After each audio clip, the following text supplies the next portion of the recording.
नमस्कार। आज हम भारत के एक ऐसे संकट पर बात करने वाले हैं जिसका असर लगभग हर घर, हर किचन में महसूस हो रहा है।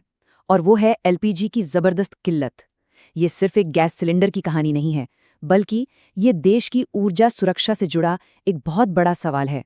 तो चलिए इस विश्लेषण में इसकी तह तक चलते हैं और समझते हैं कि आखिर हो क्या रहा है। ये लाइन सिर्फ एक अखबार की हेडलाइन नहीं है, ये संकट की एक बेहद तकलीफदेह हकीकत है। ये कहानी है भूषण कुमार मित्तल की। 66 साल के थे। पंजाब के बरनाला में वो बस एक सिलेंडर के लिए सुबह से ही धूप में लाइन में लगे थे, लेकिन घंटों के इंतजार के बाद लाइन में ही उनकी जान चली गई। और ये कोई अकेली घटना नहीं है, ये उस बेचैनी और हताशा को दिखाती है जिसका सामना आज न जाने कितने लोग कर रहे हैं। तो सवाल यही उठता है कि आखिर देश इस मोड़ पर पहुंचा कैसे? लाखों लोग इस तरह की मुश्किलों से क्यों गुजर रहे हैं? इस कमी के पीछे की असली कहानी क्या है? आइए इन्हीं सवालों के जवाब ढूंढते हैं। इस पूरे संकट को समझने के लिए हमें दो अलग अलग बयानों को देखना होगा। एक वो जो सरकार कह रही है और दूसरा वो जो जमीन पर असल में हो रहा है। 12 मार्च को पेट्रोलियम मंत्री ने संसद में भरोसा दिलाया कि देश में एलपीजी की कोई कमी नहीं है। उन्होंने कहा कि ये जो भी दिख रहा है वो सिर्फ घबराहट में की जा रही खरीदारी, मतलब पैनिक बाइंग का नतीजा है। लेकिन जो आधिकारिक बयान है और जो हकीकत सड़कों पर दिख रही है, उसमें जमीन आसमान का फर्क है। एक तरफ कहा जा रहा है कि कोई कमी नहीं है, वहीं दूसरी तरफ राशनिंग हो रही है, कीमतें आसमान छू रही हैं और बुकिंग के बाद सिलेंडर के लिए लंबा इंतजार करना एक आम बात हो गई है। जमीनी हकीकत तो सच में बहुत चिंताजनक है। दिल्ली, पुणे, नोएडा, इन शहरों में सैकड़ों मीटर लंबी लाइनें लगी हैं। ब्लैक मार्केट में वही सिलेंडर 6,000 रुपए तक में बिक रहा है। रेस्टोरेंट अपना कारोबार बंद कर रहे हैं और हालत इतनी खराब है कि गैस सिलेंडर ले जा रहे ट्रकों को पुलिस की सुरक्षा में ले जाना पड़ रहा है। और सबसे दुखद बात यह है कि गांवों में लोग वापस लकड़ी के चूल्हे जलाने को मजबूर हो गए हैं।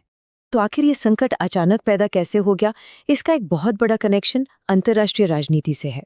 पहले तो ये समझना जरूरी है कि भारत अपनी जरूरत की लगभग 60% एलपीजी दूसरे देशों से खरीदता है, यानी इंपोर्ट करता है।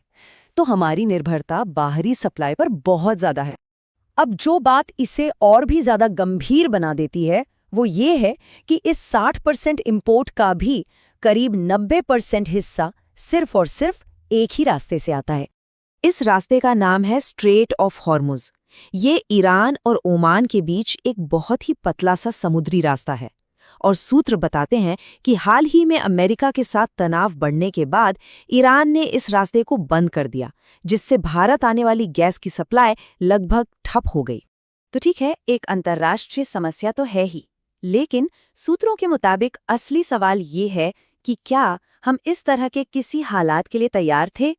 तो आइए देखते हैं कि 140 करोड़ की आबादी वाले हमारे देश के पास किसी भी इमरजेंसी के लिए कितना एलपीजी बैकअप है। जवाब सच में चौंकाने वाला है, 2 दिन से भी कम का। जी हाँ, हमारे पास इमरजेंसी के लिए 48 घंटे का भी पूरा एलपीजी रिजर्व नहीं है।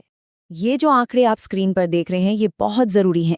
देखिए, जिसे हम स्ट्रेटेजिक रिजर्व कहते हैं, वो असल में लंबे समय के स्टोरेज के लिए नहीं है, वो बस सप्लाई का फ्लो बनाए रखने के लिए है।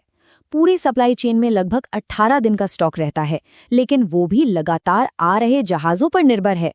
मतलब जैसे ही इंपोर्ट रुका, हमारा बफर लगभग 0 हो जाता है। और यहीं पर सूत्र अपना मुख्य आरोप लगाते हैं। उनका कहना है कि इस भू राजनीतिक तनाव के संकेत पहले से मिल रहे थे, लेकिन इसके बावजूद न तो सप्लाई के लिए कोई दूसरा रास्ता तलाशा गया और न ही देश में इमरजेंसी के लिए पर्याप्त भंडार बनाने पर कोई ध्यान दिया गया। तो अब सबसे जरूरी सवाल, ये संकट खत्म कब होगा और आगे क्या किया जा सकता है? सूत्रों का विश्लेषण बताता है कि हालात सामान्य होने में कम से कम 4 से 8 हफ्ते और लग सकते हैं, और ये भी एक उम्मीद भरा अनुमान है। समाधान के कई रास्ते हैं, पर कोई भी आसान नहीं है। युद्ध विराम हो जाए इसकी संभावना कम है। दूसरे देशों से जो इमरजेंसी सप्लाई आ रही है वो एक दिन की जरूरत भी पूरी नहीं कर पा रही, और ईरान से एक जहाज के लिए अलग अलग बातचीत करनी पड़ रही है। कोई पक्का समाधान अब तक नहीं मिला है।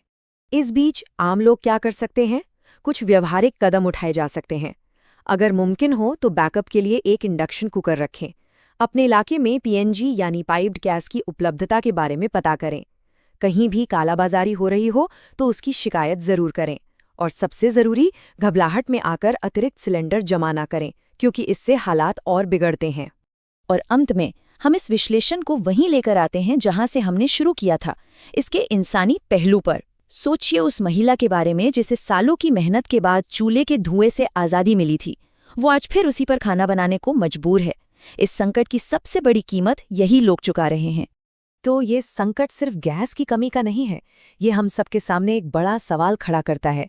ऊर्जा के लिए दूसरे देशों पर निर्भर एक राष्ट्र के लिए रणनीतिक रूप से तैयार न होने की असली कीमत क्या होती है? ये एक ऐसा सवाल है जिस पर सोचना बहुत जरूरी है।